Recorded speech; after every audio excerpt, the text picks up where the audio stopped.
Truth is bitter, ये है आज की इंग्लिश की शॉर्ट मॉरल स्टोरी। हिंदी में करेंगे इसका ट्रांसलेशन। इस स्टोरी की हेल्प से आप इंग्लिश के हर एक स्ट्रक्चर को बारीकी से सीख पाएंगे और समझ पाएंगे। इसके साथ ही साथ आप इंग्लिश के कई सारे वर्ड मीनिंग सीखेंगे और ग्रामर के पार्ट को भी यहाँ पर कवर करेंगे। ट्रुथ का मतलब होता है सच और बिटर का मतलब होता है कड़वा। सच कैसा है, बिटर है, कड़वा है। यह है स्टोरी का title. All the animals and birds, all सभी, कौन, एनिमल्स और बर्ड्स यानी जानवर और पक्षी, सभी जानवर और पक्षी। यहाँ पर देख सकते हैं वर्ब के साथ वर्ब की थर्ड फॉर्म है। जब वॉज और वर्ब के साथ वर्ब की थर्ड फॉर्म का यूज़ होता है तो ये सेंटेंसेस पैसिव होते हैं और ये पास्ट इनडेफिनिट टेंस का पैसिव सेंटेंस है। क्या है? Passive sentence, past indefinite tense का। तो यहाँ पर यानी कि कोई काम किया गया था ऐसा शो होता है सेंटेंस में। तो क्या काम किया गया था?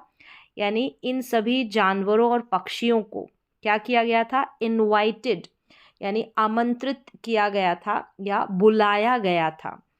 For the lion king's birthday यानी के लिए, किसके लिए? जो शेर का बर्थडे है उसके लिए इनको बुलाया गया था। एट द डैन, यहाँ पर डैन का मतलब हो गया गुफा और एट शुरू में आ रहा है। एट का यूज़ होता है टेलिंग लोकेशन और टाइम। लोकेशन और टाइम को बताने के लिए एट प्रपोजिशन का यूज़। एट द डैन, कहाँ पर? डैन यानी गुफा, गुफा में या गुफा की तरफ। ऑल द अरेंजमेंट्स यानी सभी अरेंजमेंट्स, तैयारियाँ, ठीक है। वर मेड, यहाँ पर वर के साथ भी वर्ब की थर्ड फॉर्म का यूज़ है यानी कि ये भी पास्ट इंडेफिनिट टेंस का पैसिव सेंटेंस है।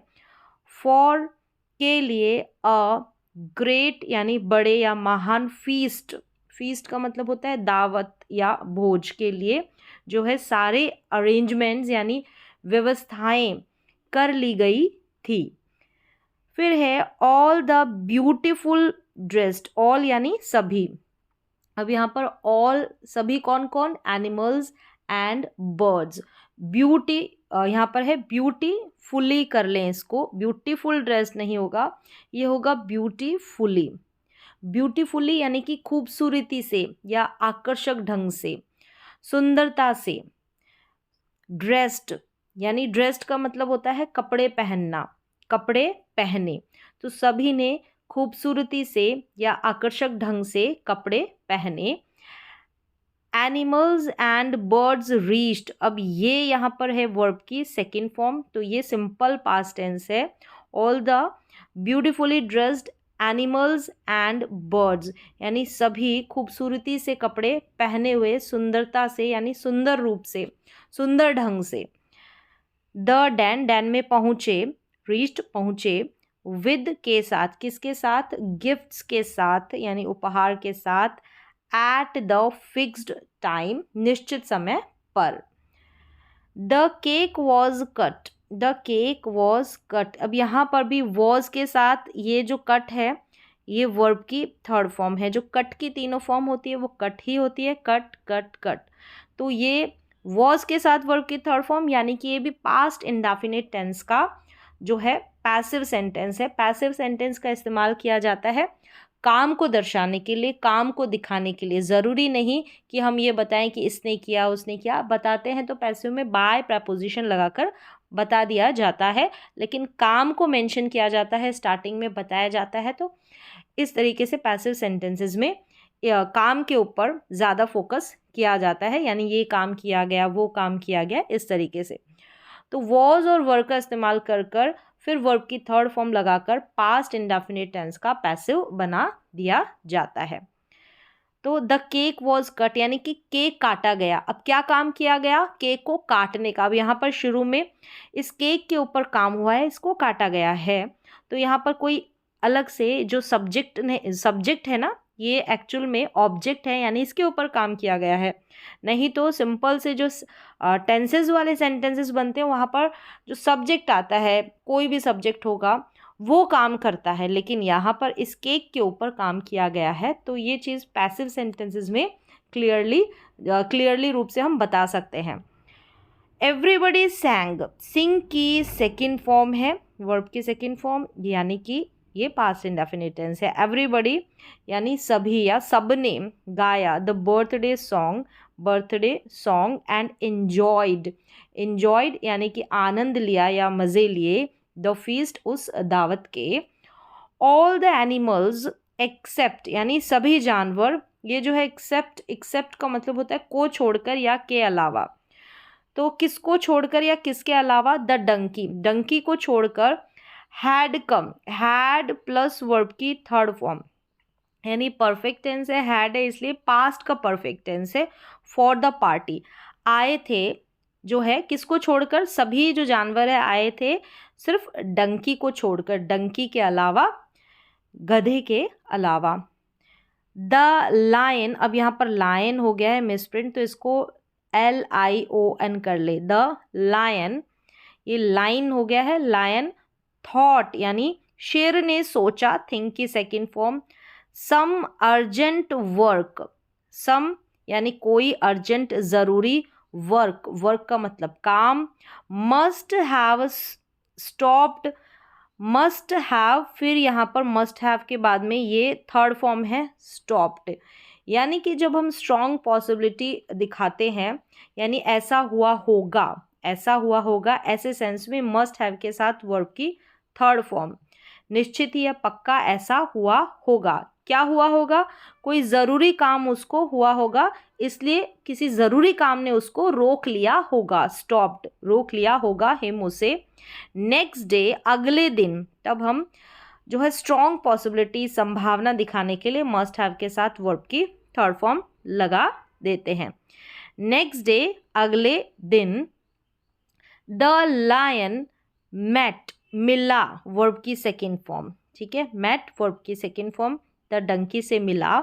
ही आस्क्ड, अब उसने पूछा, हिम उससे, अबाउट इट यानी इस बारे में, इट कौन सी, जो वो नहीं आया उस बात के बारे में, अबाउट के बारे में। द डंकी सैड, डंकी ने कहा, ओह आई हेट पार्टीज, मुझे नफरत है, हेट है पार्टीज से, ठीक है। आई लव, मुझे पसंद है, अब क्या पसंद है, to stay at home and relax, घर पर रहना रुकना, और रिलैक्स मतलब कि आराम करना, रिलैक्स करना, ये मुझे पसंद है। लव के बाद में टू लगाकर, और क्या, रहना, यहाँ पर स्टे, एक अन्य क्रिया को जोड़ने के लिए इससे पहले टू लगाया गया है। इस तरीके से आप और भी वर्ब्स को ऐड कर सकते हैं, और भी जो काम है, क्रियाएं, उनको बता सकते हैं। द डंकी हैड टोल्ड यानी परफेक्ट टेंस है, हैड है इसलिए पास्ट का परफेक्ट टेंस है। डंकी ने जो है द ट्रुथ बता दिया, ट्रुथ सच्चाई जो थी वो बता दी थी। विच वॉज, जो, यानी विच क्या, जो ट्रुथ था, ये ट्रुथ के लिए विच, वॉज था बिटर का मतलब कड़वा, जो सच्चाई थी वो कैसी थी, कड़वी थी। The lion became angry, became का मतलब हो जाना, बन जाना, अब वो हो गया एंग्री यानी कि गुस्सा हो गया। यहाँ पर बिकम की सेकेंड फॉर्म यानी कि simple past tense. Which was bitter, ये भी सिंपल पास्ट टेंस का वॉज वर्ड जो है as a main verb use किया गया है, यहाँ पर वॉज वर्ड को किया जाता है, यहाँ पर वॉज का यूज़ किया है। ही बैनिश्ड का मतलब होता है निकाल देना या देश निकाला देना, देश से निकाल देना, तो निकाल दिया। ही बैनिश्ड, किसने, लायन ने, बैनिश्ड द डंकी, किसको, डंकी को, गधे को। फ्रॉम द जंगल, फ्रॉम से, कहाँ से, जंगल से निकाल दिया, बैनिश्ड कर दिया। तो यहाँ पर ये बैनिश की, बैनिश्ड वर्ब की second form simple past tense है यहाँ पर। सिंस देन का मतलब तब से। द डंकी हैज़ लिव्ड, रहा है, तब से, हैज़ प्लस वर्ब की थर्ड फॉर्म, हैज़ हैव के साथ वर्ब की थर्ड फॉर्म आती है तो परफेक्ट टेंस होता है। हैज़ हैव है इसलिए प्रेजेंट का परफेक्ट टेंस है, अगर हैड होता थर्ड फॉर्म के साथ तो वो पास्ट का परफेक्ट होता, तो ये प्रेजेंट परफेक्ट टेंस है। तो क्या है, तब से द डंकी रहा है विद मैन, यानी मैन के साथ, आदमियों के साथ, इंसानों के साथ ऐसे कह सकते हैं। एंड कैरीड, अब जो कैरीड है यानी कि कैरी का मतलब क्या होता है, ढोना, ले जाना, उठाना, तो यहाँ पर ढोया। देयर यानी उनका या उनके, लोड्स, लोड्स का मतलब उनके बोझ जो है उनको ढोया है तब से। बिकॉज क्योंकि, क्योंकि ही हैड टोल्ड, ही यानी उसने, हैड प्लस वर्ब की थर्ड फॉर्म परफेक्ट टेंस है, हैड है इसलिए पास्ट का परफेक्ट टेंस है, हैड प्लस वर्ब की थर्ड फॉर्म पास्ट का परफेक्ट टेंस। द ट्रुथ, क्योंकि उसने जो है सच बता दिया था। It is well, it is well, यहाँ पर इज का यूज हुआ है, ठीक है, इट इज वेल। और वेल का क्या मतलब होता है, ठीक, ठीक, ऐसे अगर अलग से मीनिंग निकाले तो वेल और सैड। यहाँ पर देख सकते हैं इज और सैड इन दोनों का कनेक्शन है। इज एम आर के साथ, इज एम आर के साथ अगर वर्ब की थर्ड फॉर्म आती है तो ये प्रेजेंट इंडेफिनिट टेंस का पैसिव सेंटेंस है। तो यहाँ पर इट किसी बात के लिए यूज हुआ है, इट इज वेल सेड, और पूरे का क्या मतलब हो जाता है कि यह ठीक कहा गया है, यानी ठीक ही कहा गया है या फिर खूब कहा गया है। इस तरीके से हम इसका ट्रांसलेशन कर सकते हैं। इज और सेड, इज प्लस वर्ब की थर्ड फॉर्म आ गई है तो पैसिव किसका, प्रेजेंट इंडेफिनिट टेंस का। दैट की ट्रुथ जो है, सच्चाई, सच्चाई जो है, सच जो है, इज यानी है, ऑलवेज हमेशा, बिटर यानी कि कड़वा, सच हमेशा कड़वा है, होता है। It is well said that truth is always bitter. तो इस तरीके से यहाँ पर ये एक बिल्कुल छोटी स्टोरी थी, इसमें काफ़ी सारे इंग्लिश के स्ट्रक्चर्स जो है टेंसेस की हेल्प से मैंने समझाने की कोशिश की, उम्मीद है आपको समझ में भी आए होंगे।